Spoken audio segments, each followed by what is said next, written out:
والصلاة والسلام على رسولك سيدنا نبينا مولانا محمد وعلى آل سيدنا نبينا مولانا محمد وبارك وسلم عليه. قال الله تعالى في القرآن العظيم والفرقان المجيد: أعوذ بالله من الشيطان الرجيم. بسم الله الرحمن الرحيم. يا أيتها النفس المطمئنة ارجعي إلى ربك راضية مرضية وادخلي في عبادي وادخلي جنتي. கண்ணியத்திற்கும் மரியாதைக்கும் உரிய இந்த சிறப்பான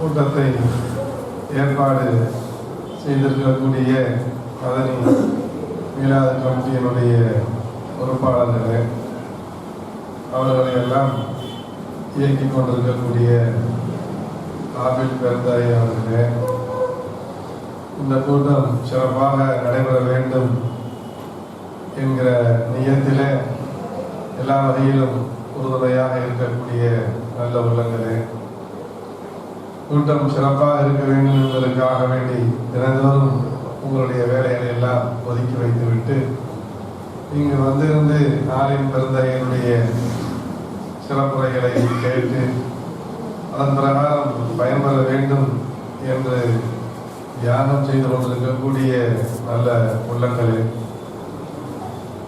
அஸ்ஸலாமு அலைக்கும் வரஹ்மத்துல்லாஹி வபரகாத்துஹு. குறிப்பாக தாய்மார்கள் கூட இதில் பெருவாரியாக பங்கு கொண்டு அவர்களும் பயன்பெறுகிறார்கள் என்கிற ஒரு நிலை வரவேற்கத்தக்கது, பாராட்டத்தக்கது. காரணம், ஜமாத்துல் உலமா, மாவட்ட ஜமாத்துல் உலமா போட்ட கூட்டங்களிலே எல்லாம் அவர்கள் எடுக்கக்கூடிய தீர்மானம் இதுதான்: பெண்களுக்கு இஸ்லாமிய கருத்துக்கள் போய் சேர்வது மிக குறைவாக இருக்கிறது. ஆகவே அந்த பெண்களுக்கு நாம் நம்முடைய குர்ஆன் ஹதீஸ் சம்பந்தப்பட்ட கருத்துக்களை எல்லாம் கொண்டு போய் சேர்ப்பதற்கு பெண்கள் பயானுக்கு ஆங்காங்கே ஏற்பாடு செய்ய வேண்டும் என்பதாகத்தான் தீர்மானம் போட்டுக் கொண்டிருக்கிறார்கள். அந்த வகையிலே நிறைய இடங்களிலே அதற்காக பிரத்யேகமாக ஏற்பாடும் செய்து கொண்டிருக்கிறார்கள். ஆனால் நம்ம மஹல்லாவை பொறுத்த வரையில இந்த மதரசா இருப்பதன் காரணமாக நிறைய பெண்கள் பயன்பெறுகிறார்கள் என்பது மட்டுமல்ல, நம்முடைய மஹல்லாவை சார்ந்த குடும்ப பெண்களும் கூட வாரம் ஒவ்வொரு வாரமும் பயானின் மூலமாக பயன்பெற்று வருகிறார்கள், மார்க்க அறிவை பெற்று வருகிறார்கள் என்று நினைக்கும் பொழுது உண்மையிலேயே அல்லாஹ் தஆலா நம்முடைய மஹல்லாவை தேர்ந்தெடுத்திருக்கிறார். அல்லாஹ்வுடைய விருப்பம், அவருடைய கவனம் நம்முடைய மஹல்லாவில் இருக்கிறது என்று நினைக்கும் பொழுது சந்தோஷமாக இருக்கிறது. அதற்கு காரணமான அத்தனை நல்ல உள்ளங்களுக்கும் அல்லாஹ் தஆலா எல்லா விதமான தேவைகளையும் நிறைவேற்றி வைப்பானாக. ஆரம்பமாக அல்லாஹ்வுடைய கருணையும் கிருபையும் ஈருலக இரட்சகர் நபிகள் கோமான் முஹம்மது முஸ்தபா அஹ்மது முஜ்தபா ரசூலுல்லாஹி ஸல்லல்லாஹு அலைஹி வஸல்லம் அவர்களின் மீதும் அவர்களை பின்பற்றி ஒழுகிய உத்தம சத்திய சஹாபாக்கள் மீதும் தாபீன்கள், தபஅத் தாபீன்கள், வலிமார்கள், நல்லோர்கள், உலகத்தில் உள்ள மோமினான ஆண் பெண்கள் அனைவர்கள் மீதும், குறிப்பாக குழுமியிருக்கும் நம் அனைவரும் மீதும் குறையாமல் நிறைவாக நின்று நிலவட்டுமாக ஆமீன். அல்லாஹ்வின் அருமையான நல்லடியார்களே, உள்ளத்தை வென்று உள்ளத்தை பரிசுத்தப்படுத்தி இரண்டு உலகிலும் வெல்லுவது எப்படி என்பதை பற்றி உண்டான தலைப்பிலே பேச வேண்டும் என்று நான் கேட்டுக்கொள்ளப்பட்டிருக்கிறேன். அல்லாஹ்வின் நல்லடியார்களே, உள்ளம் என்று சொன்னால் அதற்கு பலவிதமான அர்த்தங்கள் இருக்கிறது. அரபியில நப்சு என்று சொன்னால் உள்ளம் என்று சொல்லுகிறோம், கல்பு என்று சொன்னாலும் உள்ளம் என்று சொல்லுகிறோம். இன்னும் அதற்கு இன்னும் சிலர் ஒருபடி மேலே சென்று ரூபு என்று கூட அதற்கு சொல்லுகிறார்கள். தமிழில நாம் அதை உள்ளம் என்று சொல்லுகிறோம், அதை எண்ணம் என்று சொல்லுகிறோம், ஆவி என்று சொல்லுகிறோம். இன்னும் பலவிதமான பெயர்களால் இந்த உள்ளத்தை நாம் அழைக்கிறோம். அந்த உள்ளம் என்பது எங்கே இருக்கிறது நம்முடைய உடலிலே என்று பார்க்கும் பொழுது உள்ளம் என்கிற ஒரு உறுப்பே இல்லை என்றுதான் நமக்கு சொல்லித் தருகிறார். கண், காது, மூக்கு, கை, கால், இதயம் என்றெல்லாம் ஒவ்வொரு பொருளும் இருப்பதை போன்று இந்த நப்சு என்கிற ஒன்று எங்கே இருக்கிறது என்கிற போது பலர் அதை இதயத்தை தான் குறிப்பிடுகிறார்கள். இதயம் என்பதுதான் உள்ளம், அதுதான் நப்சு என்று சொல்லுகிறார்கள். இன்னும் ஒரு சிலர் இல்லை, அது கண்ணால் பார்க்க முடியாத ஒன்று என்பதாகவும் சொல்லுகிறார்கள். அதற்கு உருவம் என்பது கிடையாது, அது மூளையில ஒரு பகுதியில இருக்கக்கூடிய ஒன்று, அங்கே இருந்துதான் எண்ணங்கள் எல்லாம் உருவாகிறது என்றெல்லாம் பலவிதமான விளக்கங்களை கூறுகிறார்கள். ஆனால் நபிகள் நாயகம் ஸல்லல்லாஹு அலைஹி வஸல்லம் அவர்கள் கல்பு என்பதை உள்ளம் என்பதாக சொல்லி காட்டியிருக்கிறார்கள். ஒரு ஹதீஸிலே இன்னல் ஜஸதி முதலத்தன் இதா சலுகல் ஜஸது குல்லுஹு இதா மசதல் ஜஸது குல்லுஹு அலா வஹியல் கல்ப். இந்த கல்வை தான் நபிகள் நாயகம் ஸல்லல்லாஹு அலைஹி வஸல்லம், கல்வி என்று சொல்லக்கூடிய அந்த இதயத்தை தான் நபிகள் நாயகம் ஸல்லல்லாஹு அலைஹி வஸல்லம் அவர்கள் அது நல்லதாகி போய்விட்டது என்று சொன்னால் உடல் முழுவதும் நல்லதாகி போய்விடும், அது கெட்டதாகி போய்விட்டது என்று சொன்னால் உடல் முழுவதும் கெட்டதாகி போய்விடும் என்று அந்த ஹதீஸிலே குறிப்பிட்டிருக்கிறார்கள். லுக்மான் அல் ஹக்கீம் அலைஹிஸ்ஸலாத்து வஸ்ஸலாம் அவர்களிடத்திலே கூட இந்த உடல் முழுவதும் நல்லதாக இருக்க வேண்டும் என்று சொன்னால் அந்த உள்ளம் என்று சொல்லக்கூடிய கல்பு நல்லதாக இருந்தால் உடல் நல்லதாகி போய்விடும். இந்த உள்ளம் என்று சொல்லக்கூடிய அந்த கல்பு கெட்டதாகி போய்விட்டது என்று சொன்னால் அந்த உடல் முழுவதும் கெட்டதாகி போய்விடும் என்று கூட லுக்மான் அலைஹிஸ்ஸலாத்து வஸ்ஸலாம் அவர்களும் கூட அவருடைய மகனுக்கு கூறிய அறிவுரைகளிலே கூறியிருக்கிறார்கள். ஆக அல்லாஹ்வின் நல்லடியார்களே, இந்த உள்ளம் என்று சொல்லக்கூடிய இந்த கல்வி இருக்கிறதே, இதுதான் உடலை ஆள்கிறது. இந்த உடல் இந்த உள்ளத்திற்கு முன்னால் அடிமையாக இருக்கிறது. இந்த உடல் தானாக இயங்குகிறதா, அதற்கென்று பிரத்யேகமான ஏதாவது ஊக்குவித்திருக்கக்கூடிய தன்மைகள் இருக்கிறதா என்று சொன்னால் இல்லை. இந்த உள்ளம் தான் அதை இயக்குகிறது, உள்ளம்தான் இந்த உடலையே இயக்குகிறது. இந்த உள்ளம் என்பது சாதாரணமான ஒன்றல்ல, அது இந்த உடலையே ஊக்குவிக்கிறது, உடலையே ஆட்டி வைக்கிறது, உடலையே தன்னுடைய கட்டுப்பாட்டுக்குள் வைத்திருக்கிறது, உடலையே தன்னுடைய அடிமை பொருளை போன்று தான் சொல்லுவதையெல்லாம் கேட்கக்கூடிய அளவுக்கு அது வசப்படுத்தி வைத்திருக்கிறது, கட்டுப்படுத்தி வைத்திருக்கிறது, தன்னுள் வைத்திருக்கிறது. அவ்வளவு பெரிய ஆற்றல் படைத்ததுதான் இந்த கண்ணால் பார்க்க முடியாத இன்னும் சிலரால் சொல்லப்படக்கூடிய இந்த கல்வி என்று சொல்லக்கூடிய அந்த ஒன்று என்பதாக தெரிவிக்கிறார். பாருங்களேன், அந்த உள்ளம் என்று சொல்லக்கூடிய அந்த ஒன்று நம்முடைய உள்ளத்தில் நம் உடலில் இருக்கக்கூடிய ஒவ்வொரு அவயங்களையும் எப்படி ஆட்டி வைக்கிறது என்று சொன்னால், அந்த உள்ளம் நினைத்தால் கண் தண்ணீரை விடுகிறது, அந்த உள்ளம் நினைத்தால் கை அதனுடைய ஆற்றல் முழுவதையும் பயன்படுத்தி எதையாவது ஒன்றை செய்கிறது. அந்த உள்ளம் நினைத்தது என்று சொன்னால் உடலெல்லாம் நடுங்குகிறது. உள்ளம் நினைத்தது என்று சொன்னால் உடலெல்லாம் மகிழ்ச்சியிலே துள்ளி குதிக்கிறது. அந்த உள்ளம்தான் அத்தனைக்கும் காரணம். உள்ளம்தான் அத்துணைக்கும் காரணம். தனக்கு பிரியமான ஒருவர் நீண்ட நாட்களுக்கு பிறகு அவரை சந்திக்கும் பொழுது அதை நினைக்கிறார். அவருக்கு பிரியமான ஒருவர் தன் மனைவியாக இருக்கலாம், அல்லது தனக்கு பிரியமானவராக இருக்கலாம், அல்லது அவர் ஏற்றுக்கொண்ட ஒரு ஷேகாக இருக்கலாம்.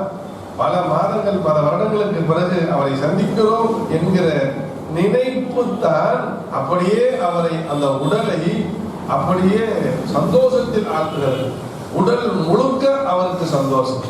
அந்த உடல் முழுக்க சந்தோஷம் என்பது எப்படி வருகிறது என்று சொன்னால், அந்த ஒரு எண்ணம் மட்டும்தான். உள்ளத்திலே இருந்து வந்ததே ஒரு எண்ணம். அந்த எண்ணம் தான் அவ்வளவு பெரிய சந்தோஷத்தை கொடுத்தது. அதே போன்று அதே எண்ணம் ஏதாவது ஒரு கவலையான ஒரு எண்ணத்தை அந்த உடலிலே போடுமையானால் உடல் முழுவதும் அப்படியே சோர்ந்து போய் விடுகிறது. எப்படி மகிழ்ச்சியிலே இந்த உடல் முழுவதும் துள்ளி குதித்ததும், கை கால்கள் எல்லாம் உணர்ச்சி பூர்வமாக இருக்கிறது, கை கால்கள் எல்லாம் ஆனந்தத்திலே இருக்கிறது. ஏன்? தன்னுடைய விருப்பமான மனைவியை நீண்ட நாட்களுக்கு பிறகு சந்திக்க போகிறான் என்று வைத்துக் கொள்ளுங்கள். உடலெல்லாம் எப்படி ஆனந்தத்திலே குதிக்கும். கை சந்தோஷம், கால் சந்தோஷம், உடல் சந்தோஷம், கண் சந்தோஷம், காது சந்தோஷம், உடல் முழுக்க சந்தோஷம். அந்த சந்தோஷத்தை உருவாக்கியது எது என்று சொன்னால் அந்த உள்ளம். அந்த உள்ளத்தில இருந்து ஏற்படக்கூடிய அந்த ஒரு எண்ணம், ஒரு சிந்தனை தான். அதே போன்றுதான் ஒருவன் குற்றம் செய்து விட்டால் காவல்துறை அவனை பிடிப்பதற்காக வருகிறார்கள். அப்போது அந்த உள்ளம் கவலையை அவனுடைய உள்ளத்திலே உருவாக்குகிறது, உடலிலே உருவாக்குகிறது. எப்படி பயப்படுகிறான் பார். உடல் முழுவதும் பயப்படுகிறது.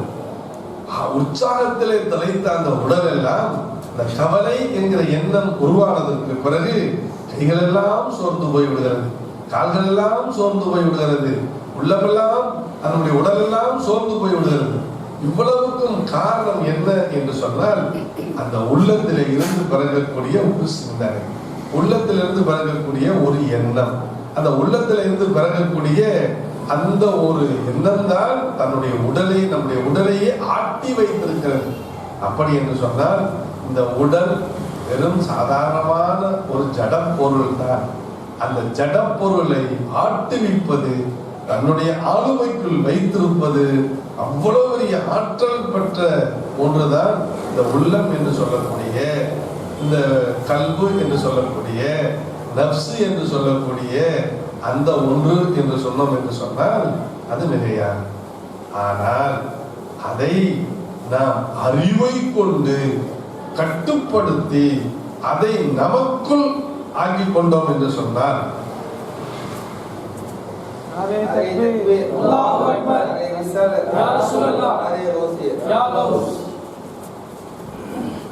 அந்த உள்ளம் என்பதை, நஃப்ஸ் என்பதை நாம் அறிவை கொண்டு கட்டுப்படுத்தி நம் கைக்குள் வைத்துக் கொண்டோம் என்று சொன்னால், கட்டுப்படுத்தி கொண்டோம் என்று சொன்னால் அந்த உள்ளத்தை ஜெயிக்கலாம், வெல்லலாம். என்னவென்று பார்த்துக் கொள்ளலாம். அதிலே இருந்து நல்ல சிந்தனைகள் மட்டும் உருவாகக்கூடிய ஒரு நிலையை நாம் உருவாக்க முடியும். அதுல இருந்து தீய சிந்தனைகள், தீய எண்ணங்கள் எல்லாம் உருவாகாமல் பாதுகாக்க முடியும். அறிவு என்று ஒன்று இருக்கிறது, அது தனியாக ஒன்று. அந்த அறிவு என்றைக்குமே நேர்மையாகத்தான் சிந்திக்கும். அறிவு, நேர்மையான அறிவு இருக்கிறது, என்றைக்கும் நேர்மையாகத்தான் இருக்கும். ஆனால் இந்த நஃப்ஸ் என்று சொல்லக்கூடிய உள்ளம் இருக்கிறது, எல்லாத்தையும் செய்யும். அது கூடுமான வரையில தவறான சிந்தனைகளை தான் தன்னுடைய உடலுக்குள் அடிக்கடி பாய்ச்சி கொண்டே இருக்கும். அதை எப்படி தடுப்பது என்று சொன்னால் அறிவை கொண்டுதான் தடுக்க முடியும். அறிவுதான் அந்த நஃப்ஸை கட்டுப்படுத்துவதற்குண்டான ஒரு மிகப்பெரிய ஒரு ஆயுதம். நபியல்லாஹ் ஸல்லல்லாஹு அலைஹி வஸல்லம் அவர்கள் கூறுகிறார்கள், ஆலமே மீசா, காரண உலகம் என்று சொல்லக்கூடிய அந்த உலகத்துல அல்லாஹ் தஆலா முதலாக மனிதர்களை எல்லாம், இந்த படைப்புகள் எல்லாம் படைப்பதற்கு முன்பாக அறிவை படைத்தான். அறிவை படைத்து அல்லாஹ் அந்த அறிவை பார்த்து இங்கே வா என்று சொன்னான். வந்தது. போ என்று சொன்னால் போனது, உட்கார் என்று சொன்னால் உட்கார்ந்தது, எழுந்துரு என்று சொன்னால் எழுந்தது. மன் அந்த மன் அனா, நீ யார் நான் யார் என்று கேட்டான். அந்த ரப்பி அனா அப்துக, நீ என்னுடைய ரப்பு, நான் உன்னுடைய அடிமை என்று அறிவு சொன்னது. அதற்கு பிறகு அல்லாஹ் இந்த நஃப்ஸை படைத்தான். இந்த நஃப்ஸ், உள்ளம் என்று சொல்லக்கூடிய அந்த நஃப்ஸ் இருக்கிறதே, அந்த நஃப்ஸை படைத்தார். அந்த நஃப்ஸை படைத்து வா என்று சொன்னார், வரவில்லை. போ என்று சொன்னார், போகவில்லை. உட்காரு என்று சொன்னார், உட்காரவில்லை. எழுந்திரு என்று சொன்னார், எழுந்திருக்கவில்லை. நான் யார் நீ யார் என்று கேட்டார். அதற்கு அந்த நஃப்ஸ் திமிராக பதில் சொன்னது, அந்த அந்த அனா அனா, நீ தான் நான் தான் என்று சொன்னது. நீ தான் நான் தான் என்று சொன்னது. அந்த நஃப்ஸை கடுமையான தீயிலே போட்டு வாட்டி வதைத்து எடுத்தார். 100 வருடங்கள் வாட்டி வதைத்து எடுத்து, அதற்கு பிறகு வா என்று சொன்னார், வரவில்லை. போ என்று சொன்னால் போகவில்லை. எழுந்திரு என்று சொன்னால் எழுந்திருக்கவில்லை. உட்காரு என்று சொன்னால் உட்காரவில்லை. அதே பதிலைத்தான் மீண்டும் சொன்னது. அதற்கு பிறகு பசி என்கிற நரகத்திலே தூக்கி போட்டு அதை வாட்டி எடுத்தார். பசி என்கிற நரகத்திலே வாட்டி எடுத்ததற்கு பிறகு அது ஒரு வழியாக வலிக்கு வந்தது. அப்போது வா என்று சொன்னால் வந்தது, போ என்று சொன்னால் போனது, உட்காரு என்று சொன்னால் உட்கார்ந்தது, எழுந்திரு என்று சொன்னால் எழுந்தது. நீ யார் நான் யார் என்று கேட்டார். அந்த ரப்பி அனா அப்துக, நான் உன்னுடைய அடிமை, நீ என்னுடைய எஜமான் என்பதாக பணிவாக பதில் சொன்னார். பசிக்கு அவ்வளவு பெரிய ஆற்றல் இருக்கிறது. அதன் காரணமாகத்தான் நம்முடைய நஃப்ஸை அடக்குவதற்காக வேண்டி ரமலானுடைய மாதத்தில நாம் நோன்பு வைத்து அந்த நஃப்ஸை கட்டுப்படுத்துகிறோம். ரமலானுடைய மாதத்துல நாம இருக்கிறது மாதிரி மற்ற மாதங்கள்ல இருக்கிறது இல்லை. அந்த ரமலானுடைய மாதத்துல நோன்பு வச்சு அந்த நஃப்ஸ் என்கிற உள்ளத்தை நாம் பசியோடு இடத்தி அதை சிரமப்படுத்துவதன் காரணமாக நமக்கு கட்டுப்படுகிறது. கண்கள் எல்லாம் கண்ட காட்சிகளை பார்ப்பதில்லை, காதுகள் கண்டதை கேட்பதில்லை, கைகளும் கால்களும் அமைதியாக இருக்கிறது, சிந்தனையும் கூட நேர்மையான சிந்தனையாக இருக்கிறது. ஆக அல்லாஹ்வின் நல்லடியார்களே, நஃப்ஸ் என்கிற இந்த உள்ளம் இருக்கிறது, ஆரம்பத்தில் படைத்த போது எவ்வளவு துமுறு பிடித்து அடைந்ததுமாய். அல்லாஹ்வுக்கே கட்டுப்படாத நஃப்ஸ் நமக்கா கட்டுப்பட போகுது?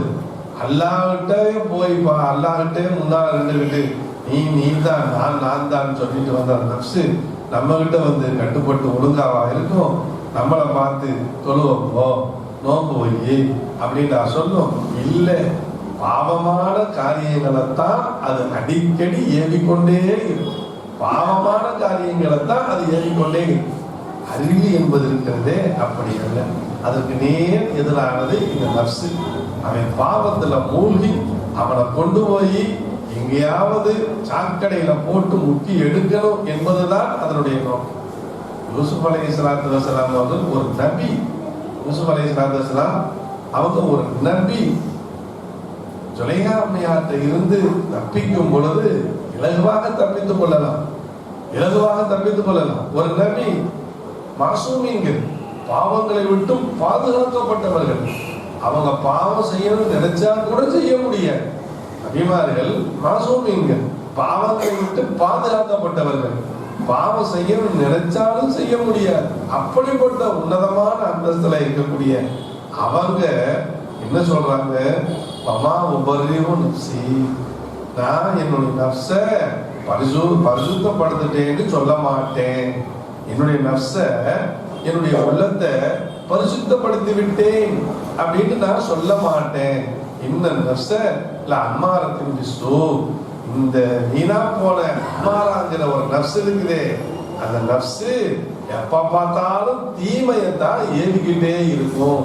இல்லா மாரைம ரப்பி, அல்லாஹ் யார் மேல கிருபை வச்சிருந்தாலும் அவங்கள தவிர என் மேல அல்லாஹ் கிருபை வச்சிருந்தா அதனால நான் தப்பிச்சுக்கிட்டேன். அல்லாஹ் என்னைய காப்பாத்திட்டான். யூசுப் அலைஹிஸ்ஸலாத்து வஸலாம் அவங்களே சொல்றாங்க, எடுத்தோடனே வமாவும் நப்ஸ், நான் என்னுடைய நப்சை பரிசுத்தப்படுத்திட்டேன்னு சொல்ல மாட்டேன் என்று சொல்லுகிறாருன்னா, இந்த நப்ஸ்ல இருந்து ஜெயிக்கிறது எவ்வளவு கடினமான ஒரு காரியம் என்பதாக இந்த யூசுப் அலைஹிஸ்ஸலாத்து வஸலாம் அவர்களுடைய நினைவில் இருந்து நாம தெரிந்து கொள்ள முடிகிறது. அதே போன்று இந்த நப்சனுடைய ஆற்றல் இருக்குதே, சாதாரணமான ஆற்றல் அல்ல. நப்சனுடைய ஆற்றல், இந்த உள்ளத்தினுடைய ஆற்றல் இருக்குது, உள்ளத்தவே நம்முடைய உடலவே அப்படி அடக்கி வச்சிருக்குது அந்த நப்சு என்று சொல்லக்கூடிய அந்த உள்ளம். அது என்ன நினைக்குதோ அதை அப்படியே சாதிக்கும் நம்முடைய உடல். நம்ம உடலும் அதுக்கு தகுந்தாற் போன்று கட்டுப்பட்டு இருக்கும். இப்ப பாருங்க, நோயாளியா இருக்கிறவங்க எல்லாம் கூட ஒரு சில நேரங்கள்ல எவ்வளவுதான் மாத்திரைகளை சாப்பிட்டாலும் கூட நோய் போகவே மாட்டேங்குது. அந்த நர்ஸு நல்ல மாத்திரை இது, நல்ல டாக்டர் இவரு அப்படின்னு அந்த நர்ஸு சொன்னாதான், அது நல்ல மாத்திரையா இல்லாட்டியும் சரி, நல்ல டாக்டரா இல்லாட்டியும் சரி, அந்த நர்ஸு ஒத்துக்கிட்டதுனால நோய் குணமா போயிடும். அந்த நோய் குணமா போயிடுது. அந்த எண்ணம், அந்த நர்ஸ்ல இருந்து உருவாகல எண்ணம், அந்த எண்ணம் தான் அந்த உடல்ல உண்டான நோயை போக்குதே ஒழிய, மருந்து சாப்பிட்றதுனாலயோ டாக்டர் நம்மளை பார்க்கறதுனாலயோ அந்த நோய் போறதே இல்லை. அந்த நர்ஸுங்கிற எண்ணம் சொல்லுது, இது இந்த டாக்டரு மிக பிரசித்தி பெற்ற டாக்டரு, இந்த மருந்து அற்புதமான மருந்து அப்படின்னு அந்த நர்ஸ் சொன்னதுனால தான் அந்த நோய் குணமானது ஒழிய வேறு எந்த ஒரு காரணத்துக்காகவும் குணமானது. ஒரு ஆளுக்கு ஒரு டாக்டர்கிட்ட வந்தார். வந்து வயிறு வலிக்குதுங்கிறாரு, இங்கிட்டு பரல்றாரு, நிக்க மாட்டாரு, படுக்கிறாரு, துடிக்கிறாரு. டாக்டர் என்னங்க ஆச்சு அப்படின்னு சொல்லி, இல்ல நான் பல்லு செட்டு கட்டியிருந்தேன், நைட்ல கழட்டி வைக்காம படுத்து தூங்கிட்டேன், காலையில பார்த்தா அந்த பல்லு செட்டை காணாம முழுங்கிட்டேன், முழுங்கினதுனால என் வயிற்ற போட்டு அப்படியே பிணையுது, வயிற்று அந்த பல்லு செட்டு வயிற்றுக்குள்ள என்னமோ செஞ்சுக்கிட்டு இருக்குது, வயிறெல்லாம் கடக்குது, இங்க வலிக்குது அங்க வலிக்குதுன்னு துடிக்கிற மனுஷன். அப்ப அந்த டாக்டர் சொன்னாரு, ஸ்கேன் எடுத்து பார்க்கலாம் அப்படின்னு. ஸ்கேன் எடுத்து பார்த்தா ஒண்ணுமே இல்லைங்க வயிற்றுக்குள்ள, பல்லு செட்டே இல்லை வயிற்றுக்குள்ள, நீங்க ஏங்க இந்த துடிக்கிறீங்க? இல்ல நான் முழுங்கிட்டேன், அது உள்ள கிடக்குது, இந்த இருக்குது மாதிரி டாக்டருக்கே பெரிய சோதனையை உருவாக்குறாரு. அந்த டாக்டர் என்னென்னமோ மருந்து கொடுத்து பார்த்தாரு, என்னென்னமோ சொல்லி பார்த்தாரு, கேட்கணும். அப்புறம் திடீர்னு ஒரு போன் ஒண்ணு வந்துச்சு. அவர் பொண்டாட்டி பேசிச்சு. பொண்டாட்டி சொல்லிச்சு, ஏங்க உங்க பல்லு செட்டு உங்க பெட்டுக்கு கீழே கிடக்கு, உங்க பல்லு செட்டு பெட்டுக்கு கீழே கிடக்கு அப்படின்னு சொல்லிச்சு. உடனே எந்திரிச்சுட்டான் மனுஷன். இன்னும் வரையும் துடிச்ச மனுஷன் அப்படியே எந்திரிச்சாரு. என்ன எவ்வளோ டாக்டர் உங்களுக்கு வீசு, இந்தாங்க டாக்டர் வீசு அப்படி வீச பிடிச்சிட்டு வரும்போது தள்ளாடி வந்த மனுஷன் போகும்போது கம்பீரமா போறாரு. பாருங்க, ஒண்ணுமே ஆகல. பல்லு சட்டம் முழுங்கவே இல்லை. அந்த எண்ணம், அந்த நர்ஸு தூண்டிய அந்த எண்ணம் இருக்குது, நீ பல்லு சட்டம் விழுங்கிட்டடா என்று எண்ணம் அவனுடைய உடலை போட்டு என்ன பாடுபடுத்திடுச்சு பாருங்க. இப்ப அந்த எண்ணம் அந்த மனைவி சொன்னதுனால இல்ல அப்படின்னு சொன்ன உடனே எல்லாமே சரியா போச்சு. அந்த எண்ணம் அந்த உடலை போட்டு என்ன பாடுபடுத்துகிறது. அந்த எண்ணமே சரியாக சொல்லியிருந்ததுன்னு சொன்ன, ஆரம்பத்திலேயே சரியா சொல்லியிருந்ததுன்னு சொன்ன, அந்த உடல் கஷ்டப்பட வேணுங்கிற அவசியமே இல்லையே. நம்முடைய எண்ணம் என்ன நினைக்குதோ அதன் பிரகாரம் நம்ம உடல் அதுக்கு தகுந்தாற் போன்று அசைந்து கொடுக்கிறது. ஒரு பெரிய பேராசிரியர் ஒரு ஆராய்ச்சி ஒண்ணு பண்ணினார். எப்படி ஆராய்ச்சி பண்ணினாரு? ஒரு தெராசு, அந்த தெராசுல ஒரு மாணவனை படுக்க வச்சுட்டாங்க. மேல அந்த தட்டுல படிக்க வைக்கல, நேர நிக்கிற தெராசுல அப்படி மேல படுக்க வச்சுட்டாங்க. முள்ளு நேரா இருக்கு. முள்ளு நேரா இருக்குது, சமமா படுக்க வச்சுட்டாரு. சமமா படுக்க வச்சுட்டு அந்த பையன்கிட்ட ஒரு கஷ்டமான கணக்கை கொடுத்து இதை சொல்றாங்க. அவன் அந்த கஷ்டமான கணக்கை போட்டு மூளையில போட்டு பிணைகிறானே இல்லையா, ரத்தம் பூரா மூளைக்கு போயிடுச்சு. மூளைக்கு போனதுனால தலைப்பக்கம் அப்படியே இறங்கு, தலைப்பக்கம் இறங்கு பாருங்க. நேரா சரியா தான் வச்சாரு, அவன் நேரா தான் இருந்தான், படுத்திருந்தான். ஆனா இந்த சிந்தனை, இந்த எண்ணம் தலைக்கு நிறைய ரத்தத்தை அனுப்பி போய் அந்த கணக்குக்கு விடையை காணு அப்படின்னு ஆர்டர் போட்டதுனால, உள்ளம் ஆர்டர் போட்டதுனால அது என்ன ஆச்சு, நேரா அங்க ரத்தம் தலைக்கு பூரா போய் அந்த தலைப்பக்கம் அப்படியே கீழே இறங்கு. அப்ப அந்த உடலை போட்டு அந்த உள்ளம் என்ன பாடுபடுத்திருப்பாங்க. அந்த உள்ளத்துக்கு தகுந்தார் போது அந்த உடலும் அப்படியே அதுக்கு இசைந்து கொடுக்கிறது. அதுக்கு அடுத்து என்ன செஞ்சாரு, நீ நாட்டியம் ஆடுறது மாதிரி நீ நினைக்கணும் அப்படின்னு. நாட்டியம் நாட்டியம் நம்மதெல்லாம் ஆறாம். அதுக்கு பதிலாக நீங்க ஒரு புலி வரட்டிட்டு வருது அப்படின்னு நினைச்சுக்கணும். ஒரு புலி ஒன்னே வரட்டிட்டு வருது, அப்ப என்ன செய்வாங்க, ஓடுவான். காலு என்ன செய்யும், காலு தான் வேலை செய்யுது, எதுவும் வேலை செய்யாது. புலி வரட்டிட்டு வந்தா காலு தான் வேலை செய்யும். அப்ப அவன் புலி வரட்டிட்டு வருது அப்படின்னு அவன் நினைச்ச உடனே தலையில இருந்த ரத்தம் பூரா காலுக்கு போயிடுச்சு. தலையில இருந்த ரத்தம் பூரா காலுக்கு போயிடுச்சு. அப்ப அவர் சொல்றாரு, இந்த எண்ணம் இந்த மனிதனுடைய உடலை போட்டு எப்படியெல்லாம் வாட்டி வதைக்கிறது, வாட்டி எடுக்கிறது. அது என்ன நினைக்குதோ அந்த உடல் அதை செய்யுது.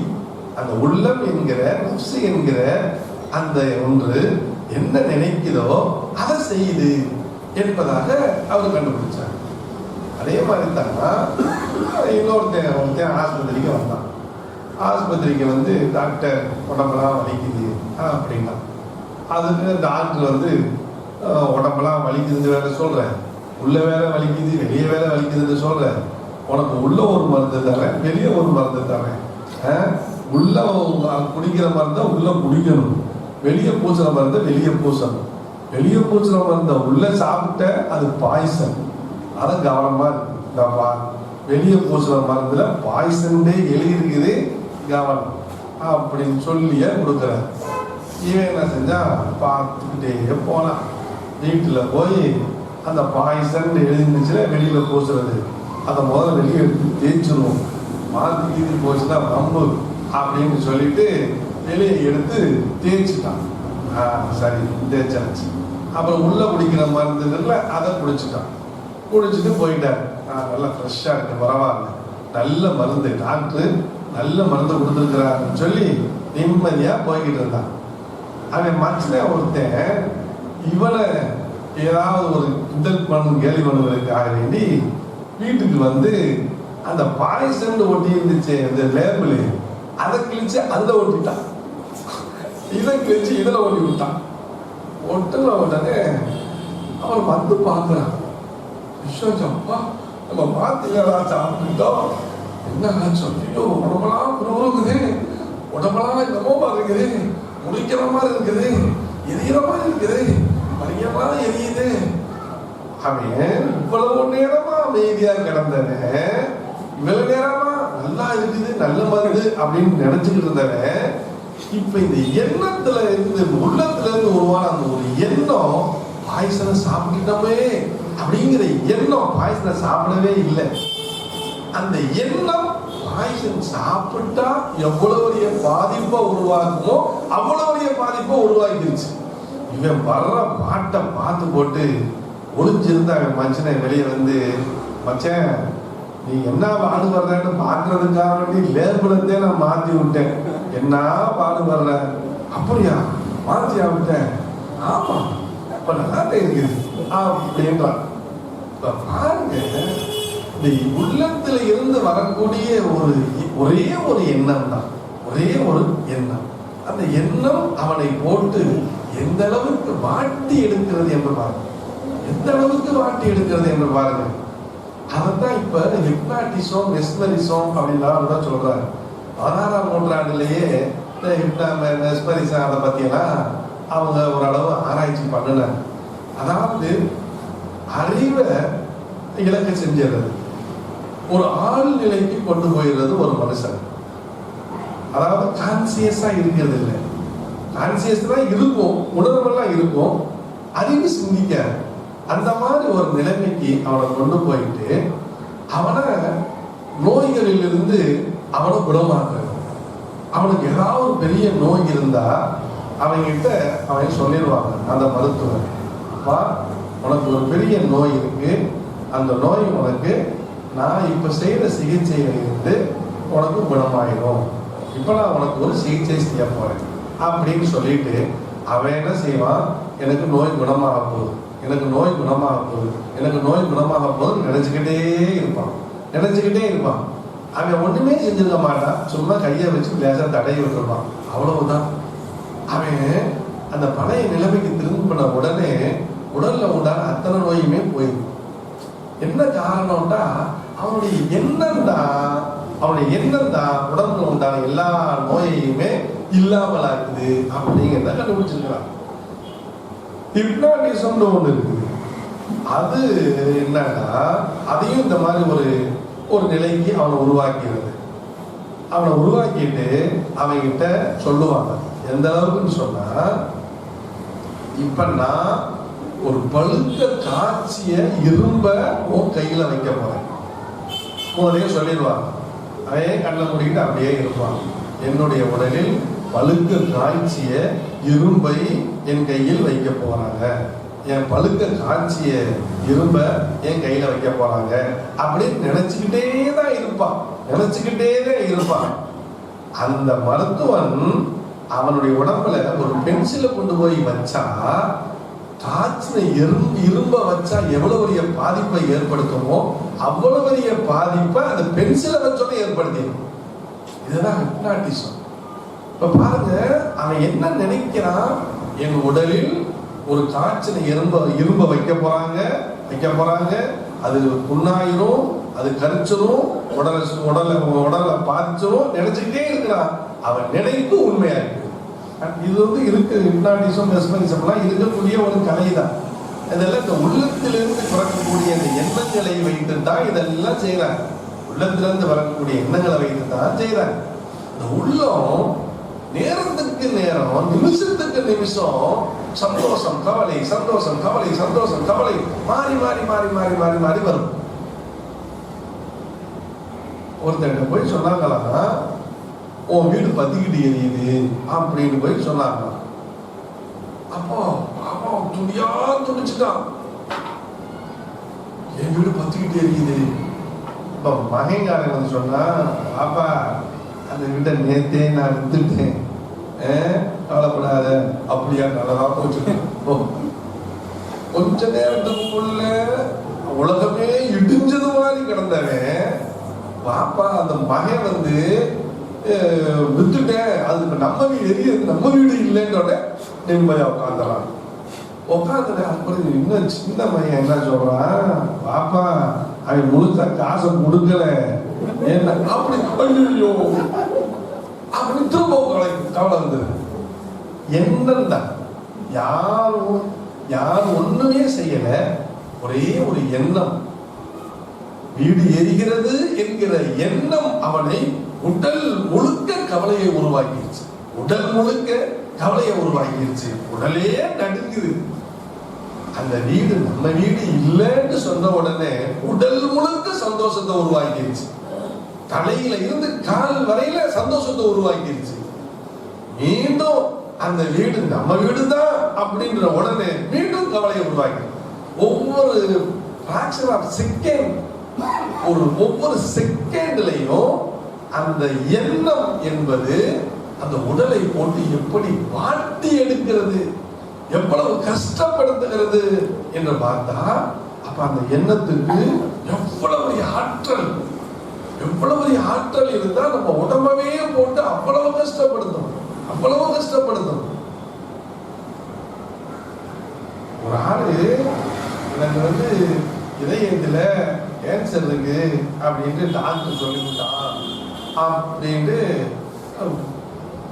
அழுது அழுது அழுது அழுது குழந்தை உடம்பே வழியா போறது. கடைசியில டாக்டர்கிட்ட போனா, சார் மன்னிச்சுக்கங்க, உங்களுக்கு முன்னால வந்த ஸ்கேன் ரிப்போர்ட்டை உங்கள்கிட்ட கொடுத்து விட்டாங்க, அவர் பேரும் உங்க பேரும் ஒன்னா அப்படின்னு. அப்படியா சார்? அப்ப எனக்கு கேன்சர் இல்லையே? அது இல்லை. அவன் அப்புறம் நல்லா நோஞ்சானா நல்லவளா இருந்து ஆரோக்கியமா இருந்து கேன்சர் கேன்சர் கேன்சர் சொல்லி அவன் நோஞ்சானா போய் கவலையாகி அதுக்கடுத்து இந்த ரிப்போர்ட் தப்பா கொண்டோடனே அதுக்கு பிறகு திரும்ப எண்ணம் பாருங்க, உள்ளத்திலிருந்து வரக்கூடிய ஒரு எண்ணம் எவ்வளவு. ஒரு குண்டா இருக்கக்கூடிய ஒரு கொஞ்சம் வயசு பிள்ளை, பொம்பளை பிள்ளை, யாரும் என்னையும் கல்யாணம் முடிக்க மாட்டாங்க. வந்து பார்க்குறவங்க பூரா என்ன செஞ்சுறாங்க, குண்டு போயிடுறாங்க அப்படின்ட்டு டாக்டர்கிட்ட போய் கொஞ்சம் மெலிகிறதுக்கு யாரும் மருந்து கொடுக்காங்க. அம்மா அம்மா பெரிய குண்டா இருக்க, எங்கே போட்டு என்ன போட்டு மருந்து கொடுத்து உடைய மெலிய வைக்கிறது. சாப்பாட்டை ஐயோ நான் சாப்பாட்டெல்லாம் குறைச்சிட்டேன். காலையில் ஒரு சப்பாத்தி, மதியம் ஒரு சப்பாத்தி, நைட்டு ஒரு சப்பாத்தி, அப்படி குறைச்சாலும் உடம்பு குறைய மாட்டேங்குது அப்படின்னு. எத்தனையோ டாக்டர்கிட்ட போனாங்க, என்னென்னமோ தந்தாங்க, ஒன்றுமே குறையல. அப்புறம் ஒரு டாக்டர்கிட்ட போனாங்க. அப்போ போனே அந்த டாக்டர் இந்த பிள்ளைகிட்ட சொன்னேன், ஏம்மா நீ இன்னும் 3 மாதம் தான் உயிரோடு இருக்க போற, 3 மாதம் எதுக்கு போட்டு உடம்ப குறைச்சிக்கிட்டு நல்லா தின்னு. என்ன டாக்டர் இப்படி சொல்றீங்க? ஆமா, உடம்புல அத்தனை நோய் இருக்குது, தான் ஸ்கேன் போட்டு 3 மாதத்துல சாப்பிட போறேன், அவ்வளவுதான். அதுக்கு போய் சும்மா சாப்பிடுமா போமா. நல்லா சாப்பிட ஆரம்பிச்சு. சரி 3 மாதம் தான் அப்படின்ட்டு 3 மாதத்துக்கு அப்புறம் இருக்கிற சாப்பிடலாம் நல்லா சாப்பிடுது. சாப்பிட்டா உடம்பு புஷ்னு வெளிச்சு வச்சான். வெளிச்ச உடனே அப்புறம் டாக்டர்கிட்ட வந்து 3 மாதம் கழிச்சு நல்லா ஆயிடுச்சு, சாவலை. ஏன் டாக்டர் என் ரிப்போர்ட்டை பார்த்துட்டு நான் செத்து போயிருவேன்னு சொன்னீங்க, நீங்க என்ன நல்லா தானே இருக்கிறேன், நீ நல்லா தான் இருப்ப, நீ உனக்கு ட்ரீட்மெண்ட் தான் அது, நான் செத்து போயிருவேன்னு நினைச்ச பார்த்தியா, அந்த நினைப்பு தான் உடம்ப குறைச்சிருச்சு. நீ செத்து போயிரு நினைச்சில, அதுதான் உடம்ப குறைச்சிச்சு. மற்ற நாளை விட இப்ப நிறைய தான் சாப்பிட்டேன், அப்படித்தானே? ஆமா. ஐயோ இருக்கிறது காசை போற நான் எடுத்து சாப்பிட்டேன், சாப்பிட்றேன், எதுக்கு காசை வச்சுட்டு போவேன் அப்படின்னு சொல்லி நான் இருக்கிறது காசை போற எடுத்து சாப்பிட்டேன், அப்படியும் எனக்கு உடம்பு குறைஞ்சிருச்சு. அதுதான்மா அது எண்ணம் பாருங்களேன். அதுதான் நஃப்ஸுங்கிறது, எண்ணங்கிறது. நம்முடைய உடம்பை போட்டு படாப்படுத்தி பஞ்சா நூக்குதுங்கிறாங்களே, அந்த மாதிரி அதை எப்படி வெல்ல முடியும்? அந்த நஃப்ஸுகள்ல எத்தனை வகையான நஃப்ஸ் இருக்குது அப்படின்னு பார்த்தா 7 வகையான நஃப்ஸ் இருக்கு. 7 வகையான நஃப்ஸும் எல்லா மனிதர்களுக்கும் நம்ம எல்லாம் வந்து ஏதாவது ஒரு நஃப்ஸ்ல இருப்போம். அந்த நஃப்ஸுக்கு ஒவ்வொரு தன்மைகள் இருக்குது. இந்த தன்மை இருந்தா இந்த நஃப்ஸ், இந்த தன்மை இருந்தா இந்த நஃப்ஸ், இந்த தன்மை இருந்தா இந்த நஃப்ஸ்ன்னு இருக்குது. அது சொல்லி தரப்பட்டிருக்குது. அதை பார்த்துக்கிட்டு நாம இந்த நஃப்ஸ்ல இருக்கிறோம்னு நாம முடிவு பண்ணிக்கலாம். இப்ப 7 வகையான நஃப்ஸ், 7 வகையான உள்ளம். அதுல முதல் இது யூசுப் அலைஹிஸ்ஸலாம் சொன்னாங்களே, அம்மாரா தான். அது சும்மா இருக்க விடாது, உட்கார விடாது. இந்த வாலிப பசங்கள் எல்லாம் ஓடுறாங்களே, அந்த மாதிரி எதையாவது ஒரு பாவத்தை செஞ்சுக்கிட்டே இருக்கணும். அந்த மாதிரி யாராவது இருந்தா இந்த கஞ்சத்தனம், ஆணவம், அகங்காரம், நான் அப்படிங்கிற பெருமை, இதெல்லாம் யாரையா இருந்ததுன்னா அவங்க அம்மாராவில இருக்கிறாங்கன்னு முடிவு பண்ணிக்கங்க. அவங்க எல்லாம் அம்மாரா. இந்த அம்மாராங்கிற நம்சில இருக்கிறவங்க ஈடேற்றம் பெற முடியுமாண்டா? முடியவே முடியாது. ஏன்னா பாவம் பாவம் பாவம் பாவம் செஞ்சுக்கிட்டே ரொம்ப பேரை பாருங்களேன், பாவத்துல இருந்து வெளியே வரணுங்கிற எண்ணம் சிந்தனை கூட வர மாட்டேங்குது. நிறைய பேருக்கு அல்ல அவங்களுக்கு அது பாவம்னே நினைக்க வைக்க மாட்டான். அந்த மாதிரி பாவத்துல மூழ்கி போய் கிடக்கிறான். இவனெல்லாம் நஃப்ஸே அம்மாராவில கிடக்கிறான்னு அர்த்தம். அதுக்கடுத்து நஃப்ஸே லவ்வாமா. அதுவும் அப்படித்தான். இந்த அம்மாராவும் மோசம், இந்த லவ்வாமாவும் மோசம். யாருக்கெல்லாம் இறக்க சிந்தனை இல்லாம இருக்குதோ, யாரெல்லாம் அடுத்தவங்க மேல பார்த்து வெறுப்படைகிறாங்களோ, கோபப்படுறாங்களோ, பூரா லவ்வாமாவில் இருக்கிறாங்க. அடுத்தவங்களை ஏசுறது, பழிக்கிறது, திட்டுறது, இதெல்லாம் நிறைய பேர் செஞ்சிருக்காங்கல்ல. நிறைய பேருக்கு இதே வேலை. அந்த மாதிரி இருந்தவங்கலாம் லவ்வாமா பழிக்கப்படக்கூடிய ஒரு நப்சு. அது மூணாவது முழுகிமா. இது கொஞ்சம் பரவாயில்லை. அதாவது பாவம் செஞ்சுக்கிட்டு இருக்கிறமே அதுல இருந்து மீளணுமேங்கிற ஒரு எண்ணமாவது பிறகு. இப்ப நம்மள யாருக்காவது பாவம் செய்வோம், சைத்தான் தூண்டுவான், இந்த நப்சும் தூண்டும். சைத்தான் வெளியில இருந்து தூண்டுவான், இந்த நப்சு உள்ளுக்குள்ள இருந்தே தூண்டுது. அதனாலதான் ரசூலுல்லாஹ் சொன்னாங்க, உனக்கு உள்ள எதிரி வெளியில இருக்க நினைச்சிருக்காரா, உன்கிட்டே இருக்கிறாங்கன்னு ரசூலுல்லாஹ் சொல்றாங்க. உன்னிடத்திலேயே இருக்கிறாங்க. நப்சு என்கிற எதிரி உன்னிடத்திலே இருக்குது என்பதாக ரசூலுல்லாஹி ஸல்லல்லாஹு அலைஹி வஸல்லம் சொல்றாங்க. சைத்தான நம்ம ரத்தத்திலே ஓடுறான். ஆனா அதை விட நெருக்கமாக இந்த நப்சு என்கிற உள்ளம் உன்னுடைய இருக்குது அப்படின்னு ரசூலுல்லாஹி ஸல்லல்லாஹு அலைஹி வஸல்லம் சொல்றாங்க. அப்ப அந்த ஒரு உள்ளம் கொஞ்சமாவது திருந்தி வாழணும், பாவம் செய்யறமே அப்படின்னு நினைச்சது அப்படின்னு சொன்னா அது மூலிகமா. அப்ப யாருக்காவது நம்ம பாவம் செய்யறோம்னு உள்ள உறுத்துதுல, நிறைய பேருக்கு பாவம் செஞ்சா உள்ளமே உறுத்தாது, அன்பானது இருப்பான். அது பாவம் செஞ்சது மாதிரியே நினைக்க மாட்டான், பாவம் செஞ்சது மாதிரியே தொழுகாம இருப்பான். நம்ம தொழுகலையே கவலை கூட வராது. மது குடிப்பான், மது குடிக்கிறவே இது ஹராமாச்சே எண்ணம் கூட வராது. ஆனா அப்படி பாவம் செய்யறவங்க, ஆஹா நம்ம பாவம் செய்யறமே, இந்த பாவத்திலிருந்து நம்ம திருந்தறமே அப்படின்னு நினைச்சிட்டா அப்படின்னு சொன்னா அவன் முழுகிமாங்கிற ஒரு நப்சு, முழுகிமா அப்படிங்கிற ஒரு நப்சுல அவங்க வந்துட்டாங்க, கொஞ்சம் தேறிட்டாங்க. அப்புறம் அதுக்கு அடுத்து முத்துமையின்னா அப்படிங்கிற ஒரு நப்சு. முத்துமையின்னா அமைதி பெற்ற ஒரு நப்சு. அமைதியா இருக்கும், எதுலையும் ரொம்ப தழுவாது, ரொம்ப குதிக்காது, எல்லா விஷயத்திலுமே அமைதி. என்ன, மனைவிடத்திலேயும் அமைதி, பிள்ளைகளிடத்திலேயும் அமைதி, தொழுகையிலேயும் அமைதி.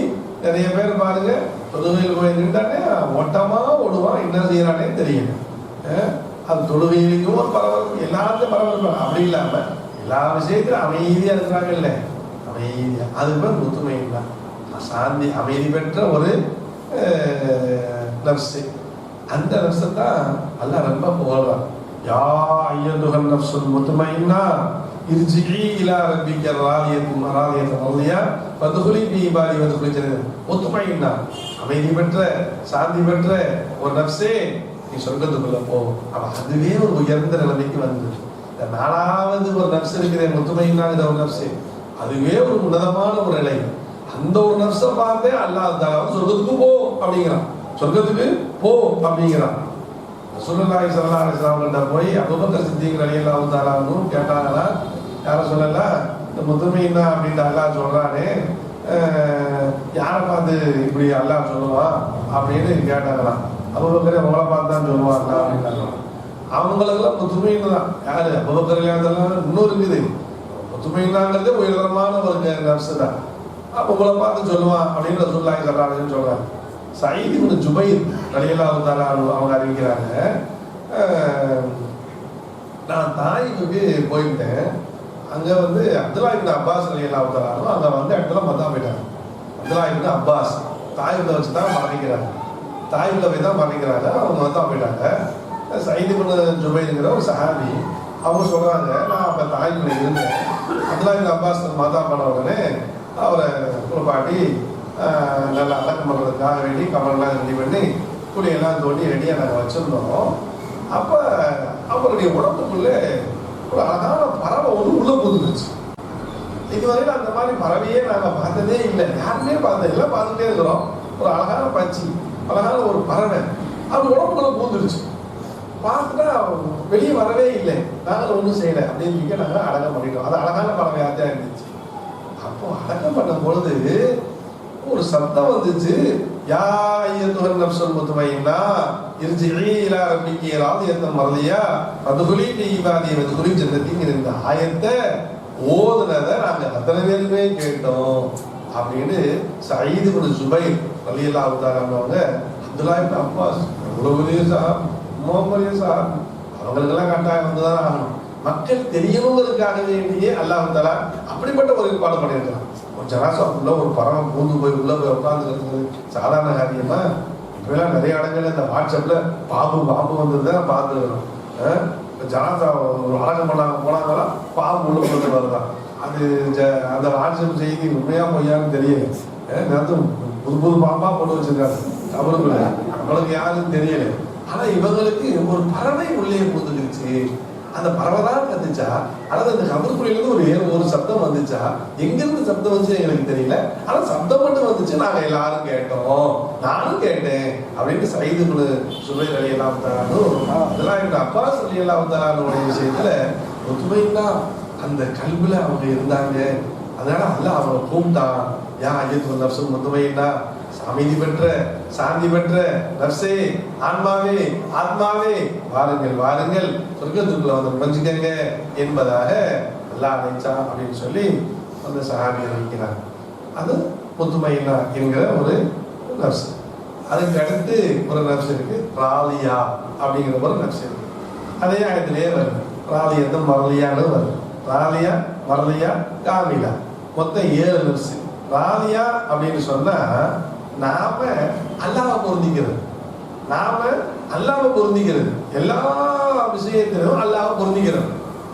நம்ம அப்படி பொருந்திக்கிட்டோம் அப்படின்னு சொன்னா நம்ம ராலியாங்கிற நஃப்ஸ்ல நம்ம இருக்கிறோம்னு அர்த்தம்.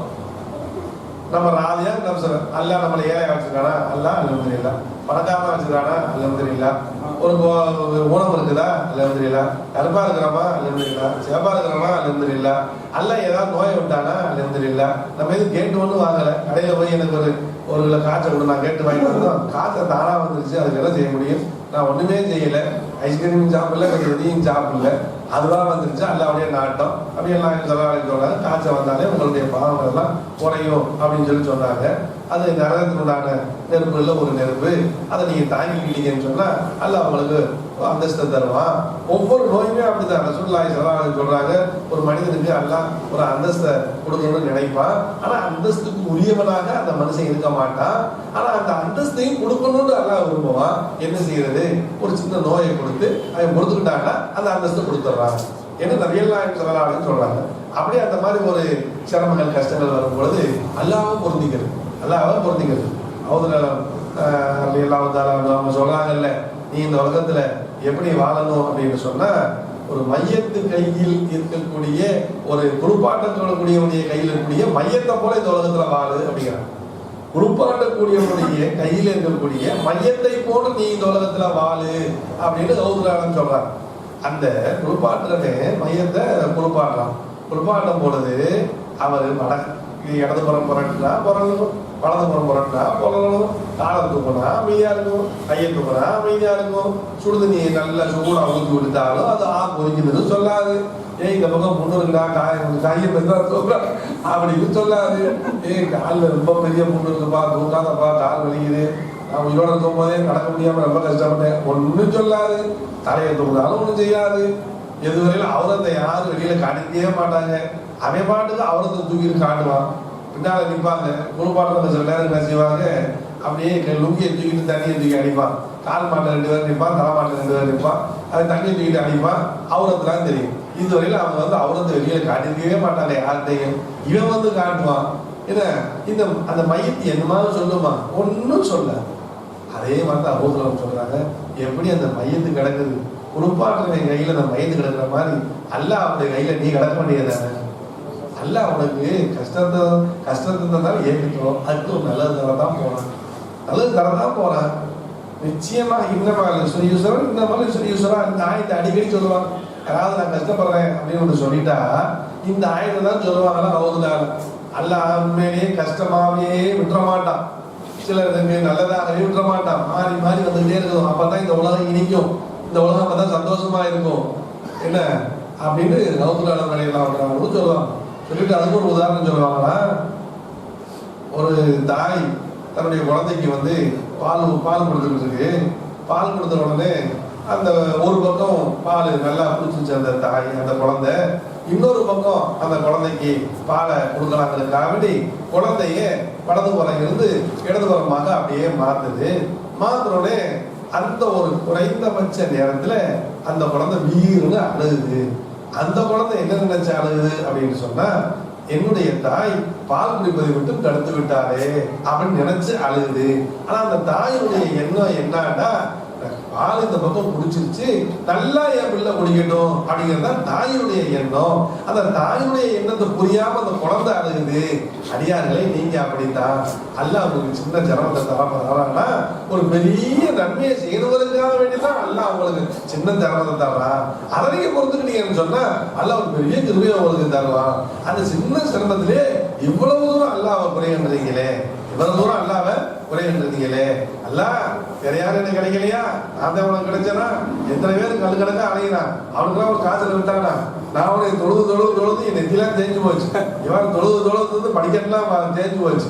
அவ்வளவு தூரம் தொழுகிறேன். அப்படி இருந்து எனக்கு தானே சோதனை வரணும் அப்படின்னு அல்லாஹ்வை கொண்டாடுறான். அல்லாஹ்வுக்கு தெரியும் யாருக்கு எதை கொடுக்கணும் அப்படின்னு. நம்ம போய் யோசனையா சொல்ல முடியும் அல்லாஹ்வுக்கு? அல்ல அவனுக்கு இதுல எல்லாத்தையும் பொறுத்து கொள்ளணும் என்பதை தான் எல்லாரும் சொல்றாங்க. அதனால அந்த அந்த மாதிரி நம்ம பொறுத்துக்கிட்டோம் அப்படின்னு சொன்னா அந்த மாதிரி எண்ணம் நம்மளுக்கு வந்து நிறைய பேருக்கு அந்த மாதிரி எண்ணம் இருக்கு. எதை எடுத்தாலும் அல்லா போதுமா பரவாயில்ல, 10 லட்சம் ரூபாய் நஷ்டம் ஏற்பட்டுருச்சு, பரவாயில்ல, என்ன இருக்கு, அல்லா தருவான். அந்த மாதிரி எண்ணம் வந்துருச்சுன்னு வைங்களேன், அவங்க தான் ராலியாவில் இருக்கிறாங்க. ஒரு வேலைநாட்டு பெண்மணி ஓய்வு வந்து காய்ச்சலுக்கு ஒரு எழுதியிருக்காங்க. வேலைநாட்டு பெண்மணி கிறிஸ்துவ பெண்மணி இஸ்லாத்துக்கு வந்துச்சான். இஸ்லாத்துக்கு வந்த உடனே நீங்கள் எப்படிமா நீங்கள் இஸ்லாத்துக்கு வந்தீங்க அப்படின்னு சொல்லி அந்த அம்மாட்ட கேட்டாங்க. அதுக்கு அந்த அம்மா சொல்லிச்சான், என்கிட்ட நான் ஒரு ஹோட்டல் வச்சுருந்தேன், அங்கே ஒருத்தர் வேலை செஞ்சார், அவர் வெளிநாட்டுக்காரர் தான், நான் வந்து அவர் இந்தியாக்காரர், நான் வந்து வேறு நாட்டில் இருக்கேன். அப்போ முதல் வாரத்தில் ஒரு ஃபோன் வந்துச்சு, உங்களுடைய மனைவி வந்துட்டாங்க அப்படின்னு வந்துச்சு. அவர் வந்து இன்னாலே ராஜு. அதுக்கடுத்து ஒரு வாரம் கழிச்சு அந்த மனைவி இறந்த கவலையிலேயே உங்கள் மகன் இறந்துட்டான் அப்படின்னு வந்துச்சு. அப்போ இன்னாலே ராஜு அப்படின்னு சொல்லி இப்படியே ஒரு 2-3 பேருடைய மரண செய்தியை கேட்டு அந்த மனுஷன் உடஞ்சு போகவே இல்லை. அல்லாஹ் தந்தான், அல்லாஹ் எடுத்துக்கிட்டான் அப்படின்னு சொன்னாங்க. உண்மையிலேயே நான் அவங்களுடைய மன உறுதியை பார்த்து அந்த ஒன்றுக்காக வேண்டி எல்லா செயல்களையுமே அப்படியே ஏற்றுக்கிறாங்க இந்த முஸ்லிம்கள். அந்த ஒரு சிரமத்தை, கஷ்டத்தை, துன்பத்தை நாங்க மனசுல வச்சுக்கிறது இல்லை, அல்லாஹ் கிட்ட பொறுப்பு சாட்டிடுறாங்க. என்னால என்னோட செய்ய முடியும், இன்னால் இல்லாத என்ன சொல்ல முடியும் அப்படின்னு அமையாது. அதுக்காக வேண்டி நான் இஸ்லாத்துக்கு வந்தேன் அப்படின்னு அந்த பெண்மணி சொன்னாங்க. இப்ப பாருங்களேன், எது நடந்தாலும் அல்லாஹ் போதுமானவன் அப்படின்னு நம்ம நினைச்சிட்டோம்னு சொன்னா, அந்த எண்ணம் நம்மளுக்கு இருக்குதுன்னு சொன்னா, நம்மள யாருக்கெல்லாம் அப்படி இருக்கிறீங்களோ அவங்க எல்லாம் ராதியா அப்படிங்கிற நப்சுல உள்ளத்துல இருக்கிறீங்க அப்படின்னு அர்த்தம். அதுக்கடுத்து உங்களுக்கு மருதியானா அல்லாஹ் ஏத்துக்கிறது நம்மள. ராதியாண்டா நாம அல்லாஹ் செய்யறத பூரா நாம ஏத்துக்கிறது. மருதியா அப்படின்னு சொன்னா நம்ம செய்யறத பூரா அல்லாஹ் ஏத்துக்கிறது. அடியார் அல்லாஹ்வை ஏத்துக்கிறது ராதியா, அல்லாஹ் அடியாரை ஏற்றுக்கொள்வது மருதியா. எத்தனை விஷயங்கள்ல நபிகள் நாயகம் ஸல்லல்லாஹு அலைஹி வஸல்லம் விஷயத்துல நான் செஞ்சேன்னு சொல்றான். நபிகள் நாயகம் ஸல்லல்லாஹு அலைஹி வஸல்லம் தான் செஞ்சிருப்பாங்க. அவங்க தான் ஏதாவது ஒண்ணு நினைச்சிருப்பாங்க. அவங்களுடைய நினைப்ப அல்லாஹ் தன்னுடைய நினைப்பாக நிறைவேற்றுவான். இந்த கிப்லாவுடைய விஷயத்துல மதீனாவுக்கு போன உடனே பைத்துல் முகத்தஸ் ஆயிடுச்சு. பைத்துல் முகத்தஸ் ஆன உடனே ரசூலுல்லாஹ்வுக்கு என்ன ஆசை, காபத்துல்லா கிப்லா வந்து நல்லா இருக்குமே அவங்க ஆசை. இப்ப பாருங்களேன், எல்லாரும் நாம கேட்கிறத அல்லாஹ் நிறைவேற்றுவான். இப்ப ரசூல் நினைக்கிறத அல்லாவே அவனுடைய என்னவாக நினைச்சு அவன் நிறைவேற்றுறான். அப்போ கிப்லா மாற்றப்பட்டுருச்சு. இதே மாதிரி அல்லாஹ்வால் பொருந்திக் கொள்ளப்பட்டவர் ரலியல்லாஹு அன்ஹும் வரது அன்ஹு. யா அல்லாஹ், என்னை நீ ஏத்துக்கோ, என்னுடைய அமல்களை ஏத்துக்கோ என்று நாம கேட்டுக்கிட்டு இருக்கிறோம். சஹாபாக்களை அல்லாவே ஏற்றுக்கொண்டதாக அல்லாஹ் உறுதிமொழி கொடுத்தான். இவங்க எல்லாம் மருதியாவில் இருக்கிறாங்க. நபிமார்கள், சாலிஹீன்கள், சித்தீகீன்கள், சுஹதாக்கள் இவங்க எல்லாம் மருதியாவில் இருக்கிறாங்க. அதுக்கு மேல ஒண்ணு இருக்குது, அதுதான் காமிலா.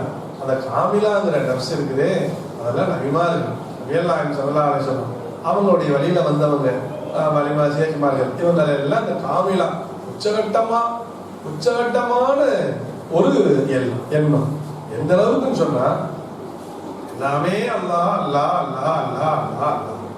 அதாவது நோன்பு திறக்கிறதுக்கு என்ன கிடைக்கும் அப்படின்னு நினைச்சிட்டாலே ஒரு உயர்தரமான அந்தஸ்துல இருக்கக்கூடியவருக்கு அது ஒரு மிகப்பெரிய ஒரு பாவமாக தரும். நோன்பு திறக்கிறதுக்கு என்ன கிடைக்கும் நினைக்க கூட கூடாது. உன்னதமான ஸ்தானத்தில் நாம எல்லாத்தையும் கஞ்சி எடுத்து வைக்கணும், மழை எடுத்து வைக்கணும், எல்லாமே எடுத்து வைக்கணும். ஆனா உன்னதமான அந்தஸ்துல இருந்தாங்கல்ல, அவங்க என்ன கிடைக்கும் அப்படின்னு நினைச்சிட்டாலே பெரும்பா அவங்களெல்லாம் காமிலா உயர்ந்த அந்தஸ்துல இருக்கிறவங்க. சர்வாமேஸ்வரம் அந்த கௌர் குகையில கொஞ்சமாவது பதட்டப்பட்டாங்களா? எவ்வளவு இலகுவாக சொன்னாங்க, எவ்வளவு லேசா, யோசிக்காம, பயம் இல்லாம, பதட்டம் இல்லாம, தானி இதனை இதுவுமா பிள்ளாரி இதய கோயில் சாயிபின் ஆதர்சன் இன்னெல்லாம் அபூபக்கர் தான் பதட்டப்பட்டாங்க. அவங்க தான் கவலைப்பட்டாங்க, பயப்படலை. தான் உயிருக்கு பயப்படலை, ரசூல் உயிருக்கு தான் பயப்பட்டாங்க. அபூபக்கர் ரலியல்லாஹு தஆலா அந்த நேரத்துல கூட நபிகள் நாயகம் ஸல்லல்லாஹு அலைஹி வஸல்லம் கொஞ்சமாவது அவங்க பயந்தாங்களானா இல்லவே இல்லை. அவங்க உச்சகட்டம்.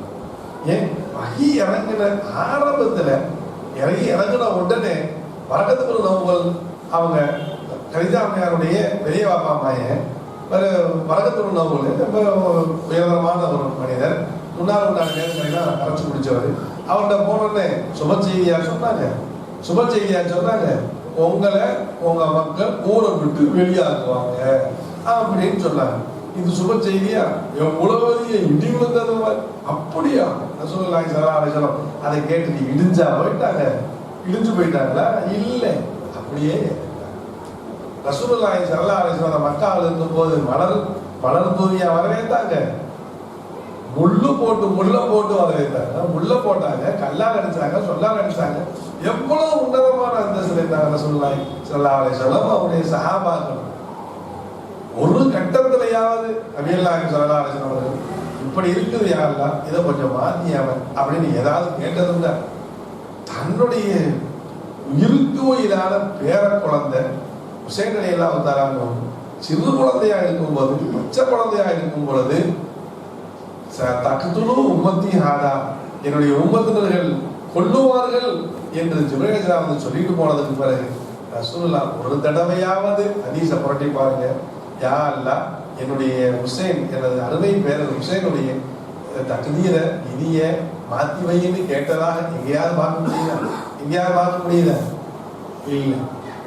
ஹஸன் ரலியல்லாஹு தஆலா பேரர் இஸ்லாமிட்டு கொல்லப்படுவார் என்று முன்னாலேயே சொன்னாங்க. ரசூலுல்லாஹி ஸல்லல்லாஹு அலைஹி வஸல்லம் கேட்டதுண்டா? இல்லை. அதே மாதிரி அபூபக்கர் உமர் ரலியல்லாஹு தஆலா அவர்கள் ஷஹீதாக்கப்படுவாங்க. ரசூலுல்லாஹ் சொன்னாங்க, என்னைக்காவது ஒரு நாளைக்கு யார் ரசூலுல்லாஹ் என்னை எல்லாம் நான் ஷஹீதாகலாமே, நான் கொல்லப்படுவானாமே, அதை கொஞ்சம் மாற்றி விடுங்களேன். ரசூலுல்லாஹ் எவ்வளவோ பேருக்கு மாற்றி விட்டாங்க. மதா போன குழந்தைய உயிரோடு உயிர்ப்பிக்கலையா ரசூலுல்லாஹி ஸல்லல்லாஹு அலைஹி வஸல்லம்? ஈசா அலைஹிஸ்ஸலாம் தான் அந்த காரியத்தை செஞ்சாங்கன்னு நினைச்சுக்கிட்டு இருக்கோம்.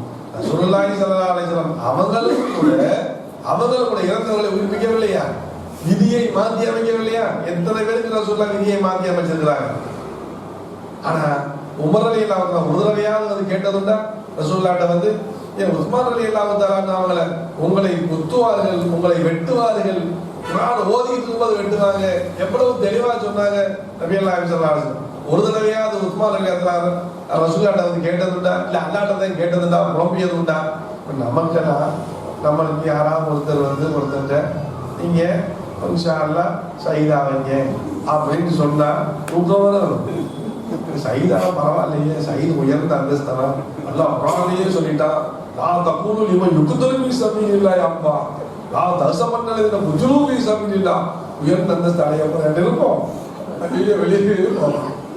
அப்ப அந்த உமர் ரலியல்லாஹு தஆலா, உஸ்மான் ரலியல்லாஹு தஆலா, அலி ரலியல்லாஹு தஆலா, ஹஸன் ரலியல்லாஹு தஆலா எப்படி வெளியே போனாங்க? அதை நினைச்சாங்க, வருத்தப்பட்டாங்களா? கவலைப்பட்டாங்களா? கவலைப்படவே இல்லை. அவங்களாம் காமிலாவில் இருக்கிறாங்க. அது அல்லாஹ்வுடைய இருக்கு. இந்த 7 வகையான நர்ஸுகள் நாம புரிஞ்சுக்கிற வேண்டியதுதான். எந்த நர்ஸில் இந்த தன்மைகள்லாம் சொன்னோம். எந்த நர்ஸு அம்மாராவில் இருக்கவே கூடாது. அம்மாராவில் எப்படியாவது தனிச்சு வெளியே முடியாது. இல்லை அம்மாமாவிலையும் இருக்கக்கூடாது. முழுகியமா கொஞ்சம் பரவாயில்லை, அதே மாதிரி முத்துமையின் தான் ரொம்ப அழகான ஒன்று. ராதியாக நம்ம போக முடியுமான்னு தெரியல. இன்ஷால்லாம் முயற்சி பண்ணலாம். மறதியாக முயற்சி பண்ணவங்களுக்கு கிடைக்குமா என்னன்னு தெரியல. உயர்ந்த அந்தஸ்து தான் சொல்லியிருந்தாங்க. அல் மருத்துவ மாமன் அகப்ப, யார் யாரை விரும்புகிறாங்களோ அவங்களோட சொந்தத்தில் இருக்கலாம் அப்படின்னு சொல்லி ரசூல்லா சொல்லியிருக்காங்க. ரசூல்லாவை நம்ம அதிகமாக விரும்பினா அவங்களுக்கு பின்னாடியே நம்ம போயிடலாம். அதனால் அந்த அந்தஸ்தை அடையலாம் இன்ஷா அல்லாஹ். காமிலா அதுக்கும் இன்ஷா அல்லாஹ் முயற்சி பண்ணலாம். இன்ஷா அல்லாஹ் அல்லாஹ் வந்தாலும் நம்ம எத்தனை பேர்களும் காமிலா என்கிற ஒரு நர்சனை இல்லாட்டியும் கூட இந்த மருதியா என்கிற ஒரு நர்சனையாவது, அல்லது இந்த ராவியா என்கிற நர்சனையாவது, அல்லது இந்த முத்துமையிலா என்கிற அந்த ஒரு நர்சனையாவது அல்லாஹ்வுத்தால நம்ம எல்லாம் இருக்க செய்து இவ்வளவு மறுவலையும் அல்லாஹ்வுத்தால ஒரு பெரும் வெற்றியை தந்தருவானாக. அல்லாஹ்வுத்தால துஆவை ஏற்றுக்கொள்வானாக. அஸ்ஸலாமு அலைக்கும் வரஹ்மத்துல்லாஹி